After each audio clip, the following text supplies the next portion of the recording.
ए आदम के बेटे, रसूल अल्लाह सल्लल्लाहु अलैहि वसल्लम ने फरमाया कि अल्लाह ताला फरमाता है, ए आदम के बेटे, जब तक तुम मुझसे दुआएं करता रहेगा और मुझसे अपनी उम्मीदें और तवक्कुआत वाबस्ता रखेगा, मैं तुझे बख्शता रहूँगा। और तेरे गुनाह किसी भी दर्जे पर पहुँचे हुए हों, मुझे किसी बात की परवाह नहीं। ए आदम के बेटे, अगर तेरे गुनाह आसमान को छूने लगे फिर तुम मुझसे मग़फ़िरत तलब करे तो मैं तुझे बख्श दूंगा और मुझे कोई परवाह नहीं। ए आदम के बेटे, अगर तू जमीन बराबर भी गुनाह कर बैठे और फिर मुझसे मग़फ़िरत तलब करने के लिए मिले लेकिन मेरे साथ किसी तरह का शिर्क न किया हो तो मैं तेरे पास उसके बराबर मग़फ़िरत लेकर आऊँगा। सनन तिर्मिज़ी हदीस नंबर 3540। हम किस कदर अल्लाह के जिक्र, अल्लाह की याद से गाफिल हैं। क्या हमें डर नहीं लगता कि वक्त खत्म हो रहा है और मौत का वक्त करीब आ रहा है? हम अपना वक्त दुनिया के पीछे लगकर जाया कर रहे हैं। जो वक्त हमने गफलत की हालत में गुजार दिया,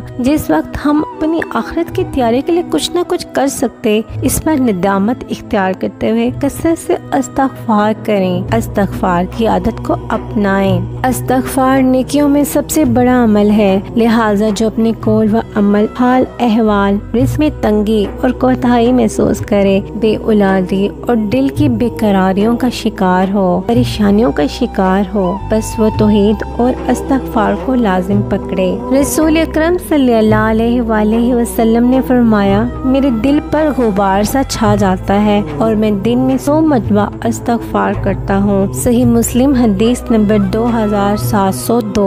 वो शख्स अपने आप पर बहुत जुल्म करता है जो पूरे दिन में एक बार भी इस्तग़फ़ार नहीं करता। बीमारी गुनाह है और उसका इलाज इस्तग़फ़ार है। रसूल अकरम सल्लल्लाहु अलैहि वसल्लम ने फरमाया, बंदा उस वक्त तक अल्लाह ताला के अज़ाब से अमन में रहता है जब तक अल्लाह ताला से इस्तग़फ़ार करता रहता है। मुस्नद अहमद हदीस नंबर 5483।